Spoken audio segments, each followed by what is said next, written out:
Women's Night. Kaya Happy Women's Month to all the women out there, and especially to those who are here tonight. Ayan, praise God.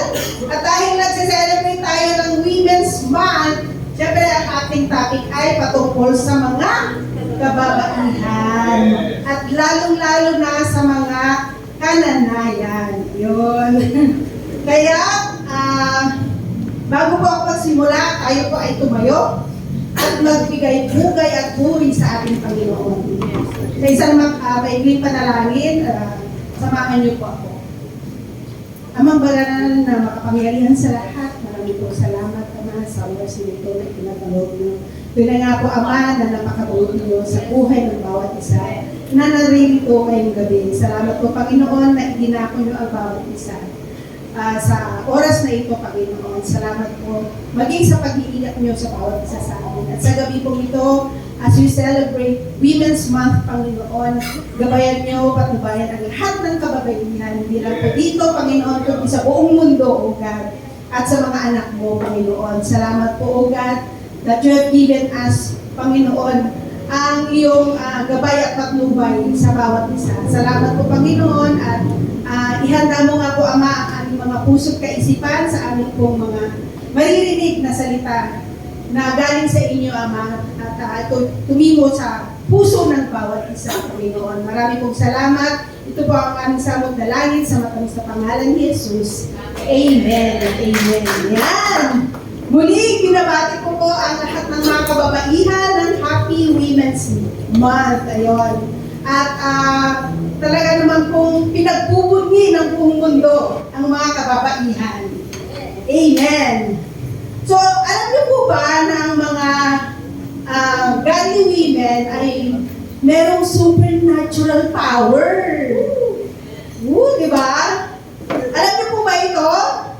Mga kapwa ko kananayan, at maging sa lahat ng mga kababaihan, ano man ang task ng kanilang mga edad. Ayan. Meron daw supernatural power ang mga godly wife. Ayan. So, sa Proverbs 12:4, ang sabi dito, a wife of noble character is her husband's crown, but a disgraceful wife is like decay in his bones. Ayan. What a woman of God does wherever she goes, her words, her actions, her body language, the way that she touches him in public, everything is communicating. Everybody recognizes that the man is a king. Ayan. My man is special. Diba? Gano'n tayong mga wife, diba? Siyempre, special sa atin ang ating mga asawa. Ayan. At para na silang mga hari sa atin kasi tayo yung kanilang mga reyna. Pero hari sila ng small letter H. Amen po ba? Kasi yung big letter H na hari, siyempre walang iba kundi ang ating Panginoong Diyos. Ayan. Amen. So, siyempre, dapat ang number one sa atin, si God, siyempre. Pangalawa lang yung ating mga asawa. Kaya parati ko sinasabi sa asawa ko na, number 2 ka lang sa buhay ko. Kasi ang number 1, si God. Ayun, at kailangan maintindihan niya ito. Ayun. So, pagbibigyan lang ako ng isang example na nare-recognize ng ibang tao pag nakikita nila na yung kung paano matratuhin yung asawa mo na bilang isang hari with the small letter H. Tama po ba, Pastor? Di ba? Small letter H lang kayo na king. Ayan. Pero sa totoo, nakikita yon ng ibang tao kung paano mo tinatrato yung asawa mo. Di ba? Kasi one time, parang nandun pala si Hamilton sa bahay. Kasi wala siyang work. Pero ako may trabaho. So, nagmamadali ako. Pero bago ako umalis ng bahay, siyempre pinagluto ko muna siya. Inayos ko muna yung pagkain niya. Tapos, since may service ako, so may driver na naghihintay sa akin. So, tinanong ko si Hamilton, sabi ko, pwede ko bang yayain yung driver ko na kumain na rin, sumabay sa'yo? Kasi para mamaya, pagdating namin dun sa pupuntahan namin, trabaho na lang yung gagawin ko. So, sabi niya, sige. So, pinagkain ko silang dalawa. Siyempre, Yung asawa ko kasi, sanay siya na ako yung naglalagay ng kanin sa plato niya, yung ulam niya, everything na yung baso ng tubig. Ano talaga? Small letter H! Diba? Ayun. Tapos, nung natapos na kami, nung natapos ng kumain, lumarga na ako, iniwan ko na siya sa bahay. Napakain mo na siya, nabusog ko na siya. Ayun, so, tapos nung bumabiyahe na kami, sabi sa akin nung driver, sabi niya, Ma'am, sabi niya, parang hari pala kung tratuhin mo yung asawa mo. Sabi niya sa akin. Siyempre nagulat ako. Talaga ba? Sabi ko, bakit? Ano pa yung naman? Sabi ko, kasi talaga, ultimo kulang na lang, kaya subuhan mo siya. Subuhan mo siya ng pagkain. Sabi niya, oo, ganun ko talaga, inaasikaso yung asawa mo. Sabi ko sa kanya, pero di ba dapat naman ganun? Pagmahal natin yung isang tao, syempre, di ba, lahat ibubuhos natin sa kanya. At syempre, kayong mga kalalakihan, dapat nag-reciprocate din kayo. Di ba? Dahil kami yung nainalis, one letter R, di ba? Dapat, pinapakita nyo rin kung paano nyo kami minamahal. Para lalo na lang kayo, tratuhin bilang hari. With one letter H. Ayan, pero hindi pa po yan yung aking topic. Ano ba yan po yan? Pasimula pa lang po yan. Ayan, kasi daw, yung encouragement daw, sa bibig ng isang wife, is a strong in the heart of the husband. Pag in-encourage daw natin yung ating mga asawang lalaki, very strong daw dun sa puso nila, hindi nila yung nakakalimutan. Hindi lang sa salita, kundi syempre sa gawain. Amen ba, mga asawang mga kalalakihan? Amen. Amen. Ayan. So, hindi pa po yan yung topic ko po ha. Ito po yung ating topic. Ayan. Ang title po ay Home Sweet Home. Ayan. Diba? Tugmang-tugma po ba sa ating, ano ngayon? Women's Night? Oo, sana nga mas maraming mga kananayan yung nandito, no? Para mas maraming sumang-ayon sa akin kung tama po ba itong maririnig natin ngayong gabi. Ayan. Sabi ni Martin Luther King, kilala po ninyo kung sino si Martin Luther King. Si Pastor, kilala niya kung sino si Martin Luther King. Sabi niya, let the wife make the husband glad to come home and let him make sorry to see him live. Ayan. Alam niyo, yung asawa mo, para ayaw niya umalis ng bahay kasi nga, hayahay siya dun sa kanyang loob ng pamamahay eh. Dahil meron siyang isang may bahay na maayos. Di ba? Tama po ba ako, Pastor? Di ba? Alam mo, si Pastor isang testament ng isang pinagpala ng Diyos. Kasi tingnan niyo naman kung paano asikasuhin ni Pastora. Alam na alam natin yan, di ba? Ultimo sa pagkain, di ba? Yun. At talagang lumalaki yung puso ko pag nakikita ko yung ating mga pastors. Kasi lahat sila ganun eh. Lahat sila mapagmahal, lahat sila may mga asawang mabubuti at nag-aasikaso sa kanila, di ba? Wala pa tayong naririnig na, di ba, na may mga pastors tayo at may away sa kanilang mga may bahay, di ba? Wala pa. Kasi talagang pinagpala talaga ng Diyos ang ating mga pastors. Amen. Amen. Yan. So sabi nila, the way daw to a man's heart is through his stomach. Para makuha mo daw ang loob ng isang lalaki, serve him good food. At ngayon, hindi lang good food, kundi healthy and yummy food, siyempre, di ba? Kasi alam naman natin ngayon, yung panahon natin, iba talaga yung mga panahon noon kaysa ngayon. Ayan. So, a woman who knows how to cook can make his husband happy. Amen po ba? Tama po ba, brother? Namiluto ba si Tis? Oh, yes. Ayan. Ayan. Kaya inaandihan ko si Gwyneth na makinig. Ayan. Marami ka matututunan dito, Gwyneth. O diba, makatapos mong pagtakanan yung lahat ng mga bagay na yun, diba? Yun lang pala yung gusto. Makasawa na. Aray ko, parang tinignan ko si Pastor kanina,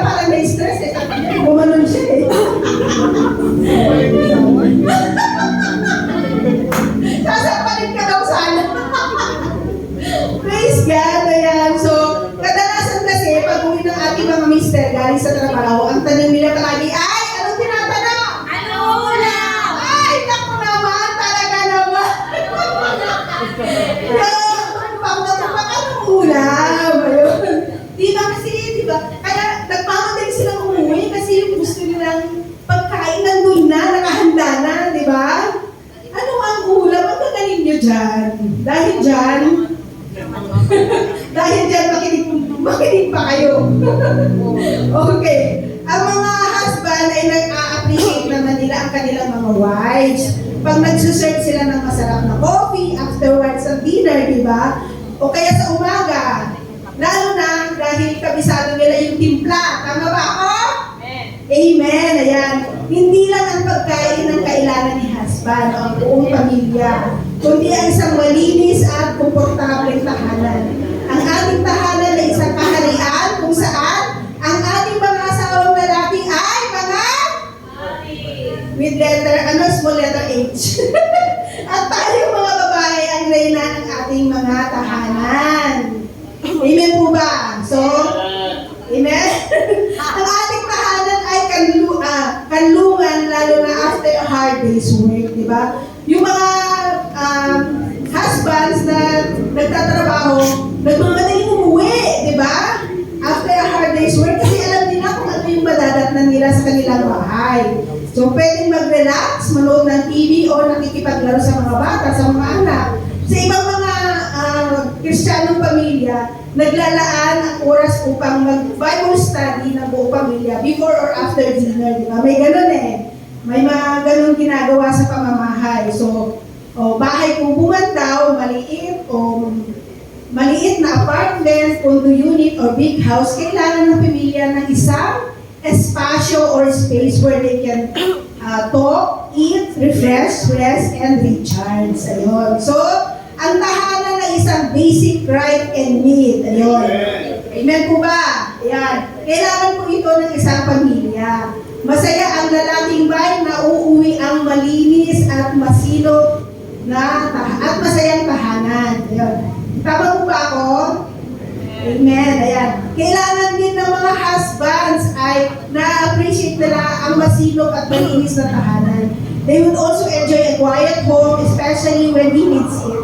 Sabi nga sa Kawikaan 21:9, verse 9, mas mabuti pang tumirang mag-isa sa bubungan ng bahay kaysa sa loob ng bahay na ang kasama ay asawang palaaway. Diba? Kaya kayong mga babae, pigilan nyo yung mga bibig. Okay? Huwag dada ng dada.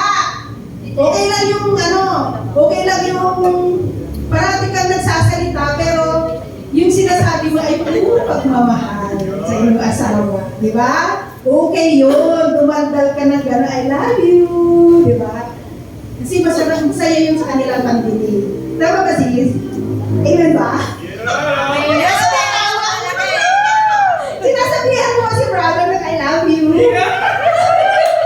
Yung asawa ko nakalimutan na naman I love you sa akin. Ito na magkamay pa. Sabihin na nga daw, babay na. Siyempre, kailangan natin yun, di ba? Parang music to our ears, yung ganyan. Sabi din sa Kawikaan 21:19, mas mabuti pang manira sa disyerto kaysa sa manirahan kasama ang asawang magagalitin at palaaway. Kaya tayo mga babae, huwag natin gagawin yun, ha? Okay, relax lang tayo, cool lang tayo, di ba? Kasi mas maganda yung gano'n eh, kaysa yung gano'n ng gano'n. Yan. Kasi baka tadyakan ka ng asawa mo palabas ng pintuan mo. Dito na lang sa kapitbahay, huwag ka dito sa loob ng bahay ko. Di ba? Wala kasi kaayos sa pagkagano'n. Tama pa, Pineta? Malapit mo yung godly man. Yan. At hintayin mo yung ibibigay ng Lord sa'yo kasi yun yung perfect. Yan. So, paalala ito sa mga misis na panay ang linis sa bahay. Ngunit pag napagod ay magkukomplain sa mister ang galit at inis niya. Naku naman, wag ganon. Learn to manage your household chores to avoid stress. Let us take a look at the different household situations and how and how you and your husband can live in peace and harmony. Ayan. Okay, so ito, number 1. Maganda sana ito para dun sa mga sa mga bagong kasal, yung mga maliliit pa yung mga anak nila. Ayan, tugmang-tugma ito sa kanila eh. So, with the help daw from relatives and kasambahay. Kasi ito, naranasan ko rin nung bagong kasal kami ni Hamilton. Kasi syempre, mahirap talaga na iwanan mo yung bata o ipagkatiwala mo sa ibang tao. Diba? Kasi iba yung pagkikare nila kaysa dun sa talagang ikaw o mga relatives mo or magulang mo, di ba? Sabi nga ni Pastor, di ba, may mga kwento pa nga siya na yung isang pastor, iniiwan yung mga anak doon sa kamag-anak. Di ba, instead na dalhin niya sa church. So, ang nangyari, yung mga bata, nire-rape na pala. Di ba? So, mahirap talaga ipagkatiwala ang mga bata sa ibang tao. So, common ito sa mga household na parehong nagtatrabaho ang husband and wife.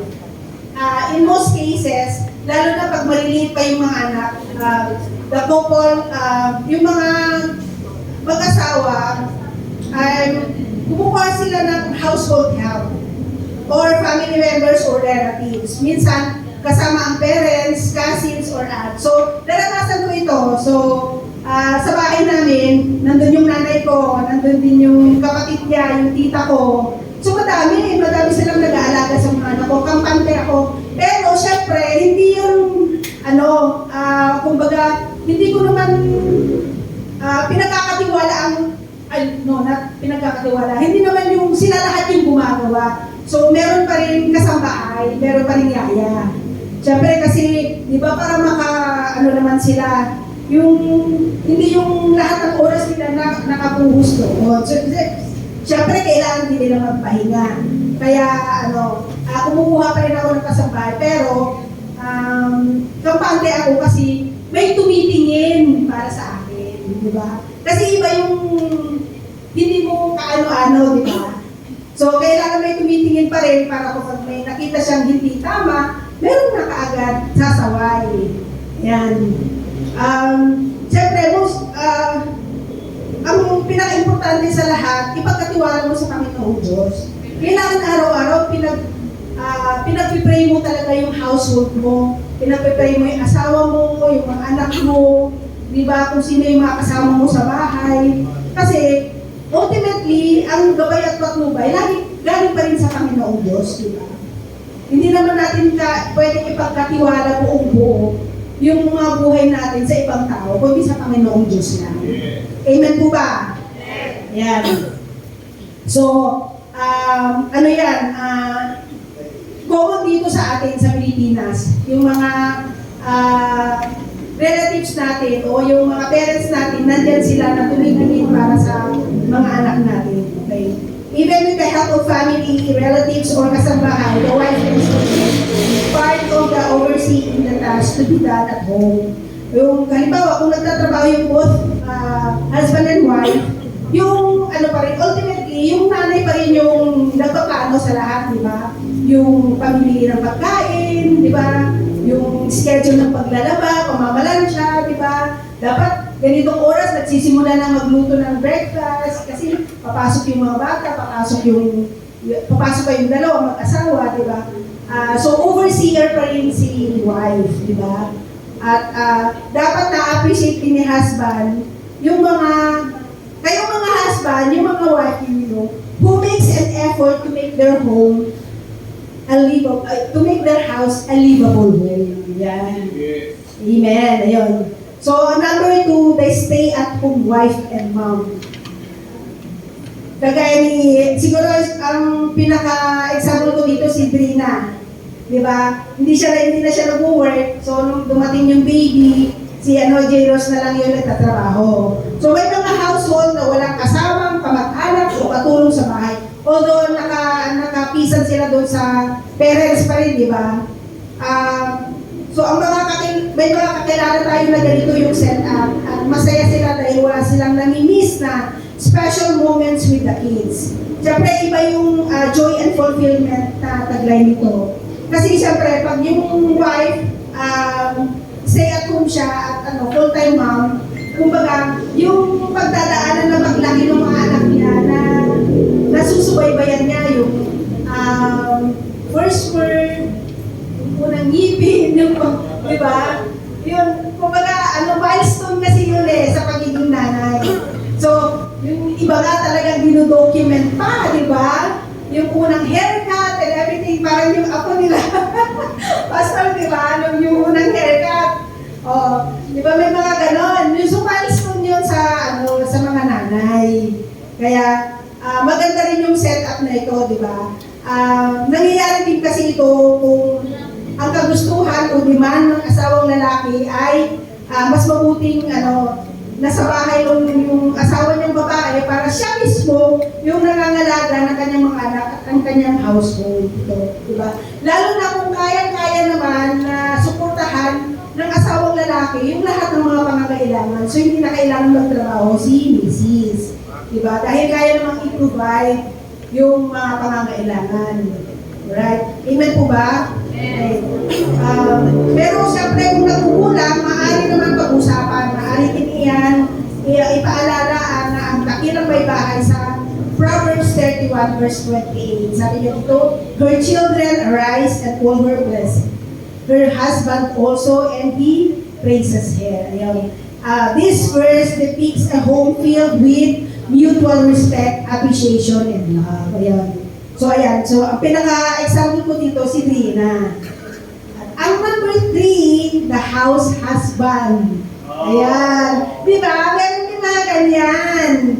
Kasi, traditionally, yung husband dapat ang nagtatrabaho. Ang asawang babae ang nasa bahay. Ngunit, kasi noong World War II, di ba? Alam natin yung pastor, di ba? Mga lumang tao tayo.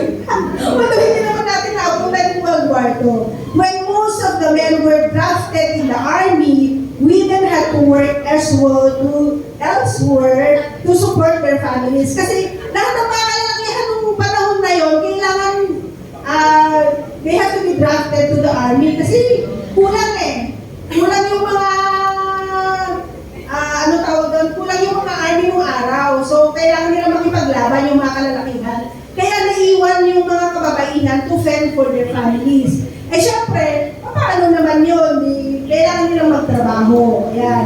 To support their families. Ngayon, nauso na din ang mga OFWs, di ba? Yan, kagaya ni Brother Rolly, di ba?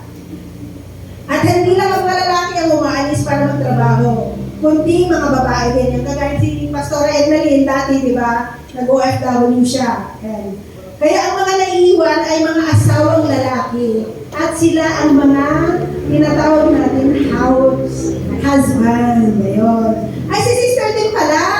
OFW din yung kanyang, kaya full-time mom. Wala pa po noon. Hanggang Wala ngayon. po lang pag-asawa kami until now. Wow! Boy, talagang Full-time mom. Praise God. Ayan. Kasi iba rin yung fulfillment nun di ba? Ang hirap din kayo magtrabaho sa labas. yes. Ako gusto ko rin mas gusto ko mag-stay sa bahay. Kaya lang, syempre hindi kaya kailangan ko inuwan yung asawa ko para maghanap buhay. Pero praise God naman, maayos naman. So sila yung nangangalaga at nangangasiwa sa household. Ayan. Sila yung nag-aalaga sa mga anak, nagluluto, naglalaba, namamalengke at nag-grocery.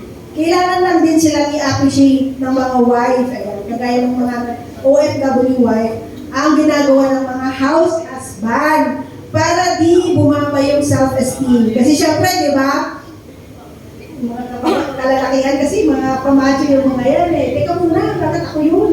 Diba?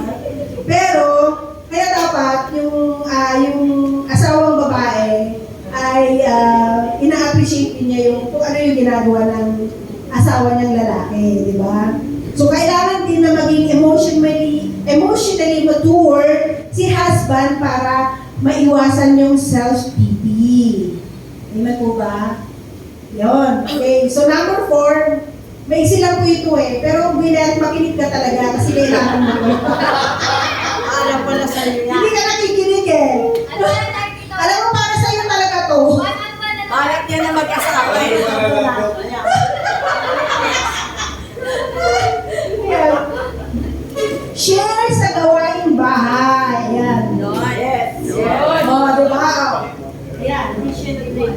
Exactly. Yan. Masayang setup ang ganito. Lalo na kapag ang mag-asawa ay nagdadamayan sa lahat ng aspeto ng kanilang buhay, pamilya. Amen ba? Tama ba sis? Diba? Amen. Ayan. So, maaaring naghahalin sila sa trabahong bahay kapag day off o walang trabaho. Ganun naman talaga di ba? Pag-share yung responsibilities. Dapat lang kasi, di ba? Alam mo bang puro hayakay na lang si mister. Ano ako, katulong? Di ba? O, kagaya niyan, siyempre, retire na yung asawa ko, ang pinaka-greatest talent niya sa, sa gawaing bahay ay maglaba. Kaya, hindi ako naglalaba. Siya yung tagalaba. Di ba? Kasi yun yung kanyang greatest talent. Maglaba. Bigay ko lahat sa kanya yung labahin. Yan. Kahit taga-bundok. Maya-maya nakikita ko wala na, ubus na. Gabundok na naman mamaya. Ayun, pero masaya naman yung asawa ko na naglalaba. Tama ba?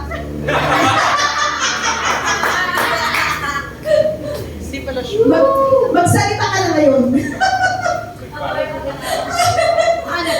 Kaya kayong mga babae, Winnet, maghanap ka ng isang asawa na mapapangasawa na marunong maglaba. Kasi ang hirap maglaba. Di ba? Hindi ka na naglalaba. Baka hindi ka na maglalaba, siya na lang ang paglabahin mo. Yan. Mapapalaundry na lang daw po.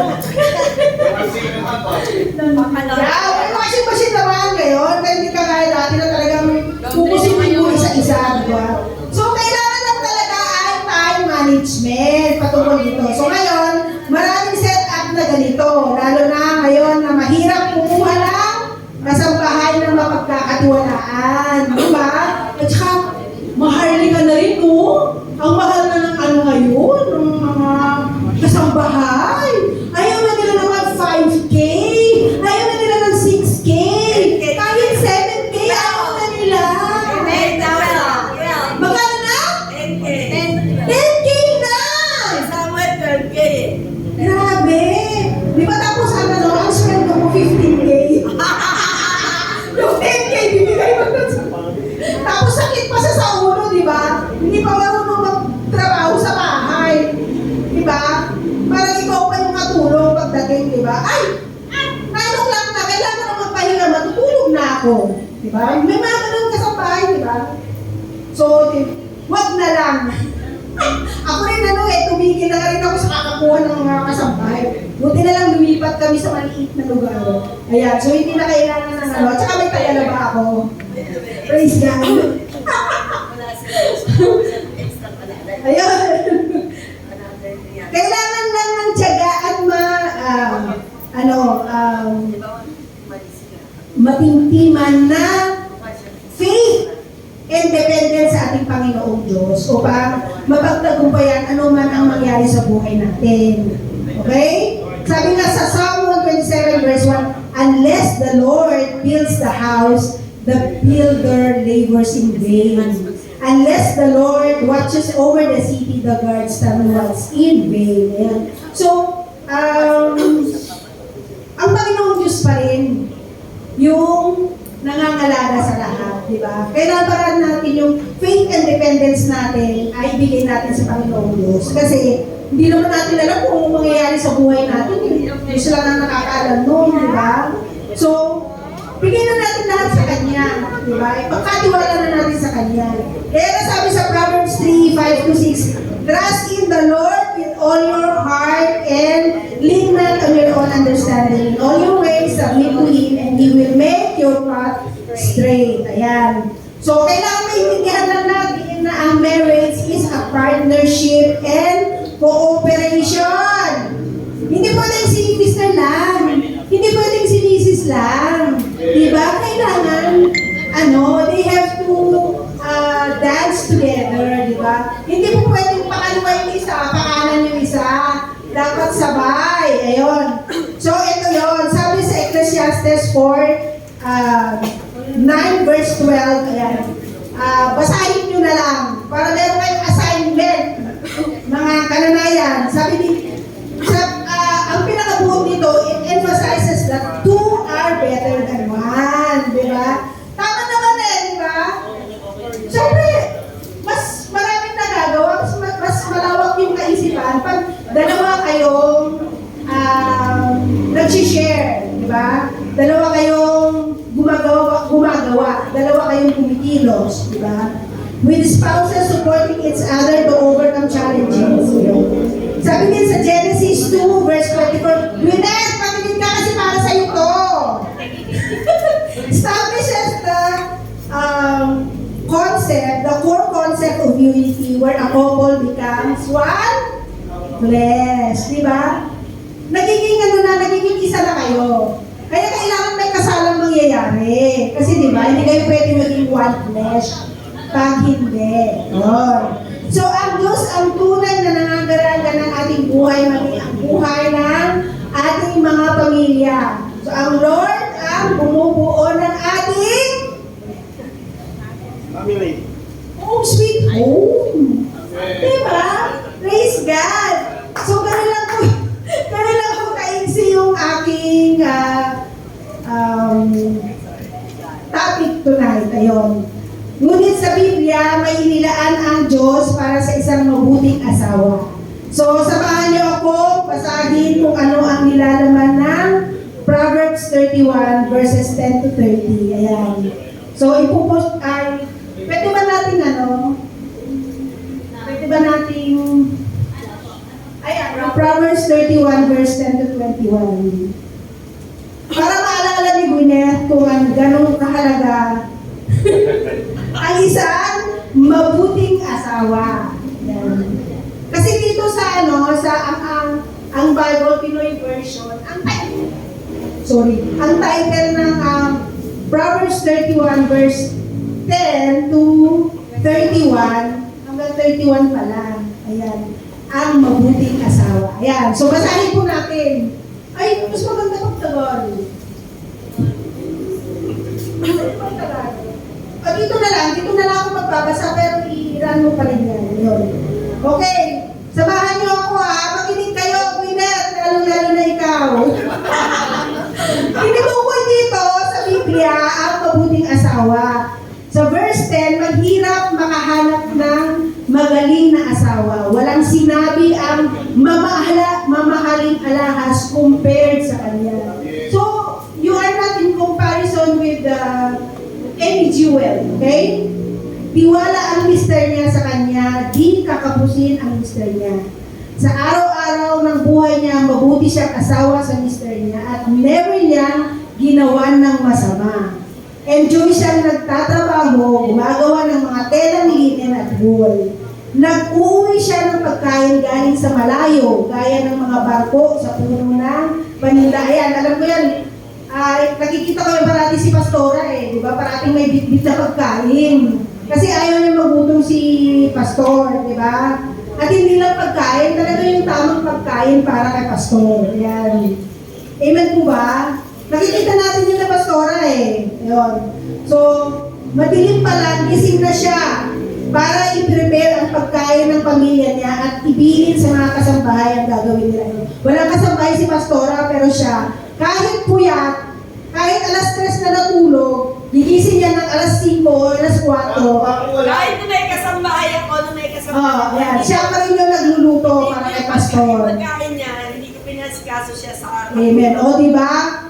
Narinig mo ba yan, Gwyneth? Hindi ko siya pinakasikaso sa katulong. Yun. Siyempre, dapat tayo talaga yung nag-aasikaso sa ating mga husband. Tama ka, sis? Naasikaso mo ba si brother? Paano hindi ka makasagot ng maayos? Alright. Chinecheck niya mabuti ang lupa bago pilhin. Gamit ng naipon niya. Yan. Gagawin niya itong taniman ng mga grapes. Masipag siya at malakas. Laging ready magtrabaho. Alam niya, kikita siya sa ginagawa niya. At kahit gabi na, nagtatrabaho pa din siya, di ba? Tayo mga nanay nga, di ba? Maghapon magdamag na nagtatrabaho sa labas, pagdating sa bahay, ay, ang mga hugasin, nandun lahat sa lababo. Ayaw maghugas.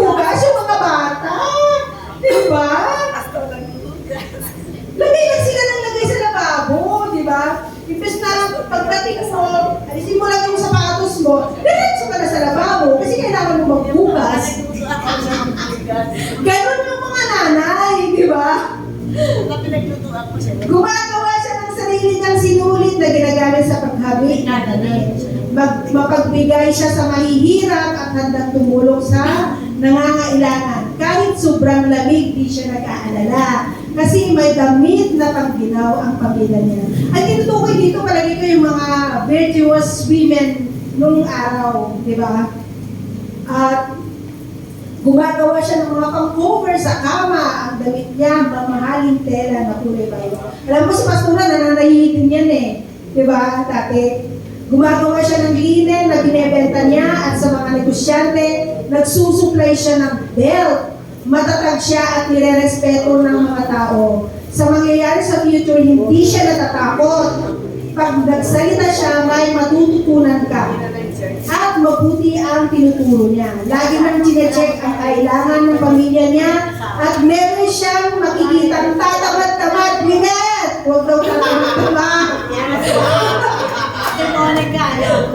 Proud sa kanya ang mga anak niya, pati asawa niya. Ganito siya purihin. Dapat ganun. Amen ba? Ayan. So, buti pa si Jen, nakikinig. Si Gwyneth, gusto niya mag-asawa pero ayaw makinig. Nakikipagtantanan kay Jen. Praise God. Maraming babaeng magaling pero ikaw ang the best sa lahat. Siyempre, di ba? Dapat ganun ang level. Di ba? Yung ganda nakakaakit, naluloko ang tao dyan. At ang kagandahan naman ay pumupupas yan. Pero ang babaeng may takot sa Lord, yan ang dapat purihin. Ang mga kababaihan dito sa Psalm 100 pa ay may takot sa Lord, di ba? Amen. So, sa verse 31 and the last, ibigay ang parangal na deserve niya. Dahil sa mga ginawa niya, purihin siya sa harap ng bayan. Amen. Ayan. So, ito yung mga katangian sa mabuting asawa. At naway, ang mga kababaihan dito, yung mga wala pang asawa, yung mga single, alalahanin niyo ito at dalhin niyo ito pag kayo ay nag-asawa na. At kung hindi man, di maging mabuti kayo para sa sarili niyo. At para sa iba. Amen po ba? Amen. Praise God. So, to God all be the glory. Amen.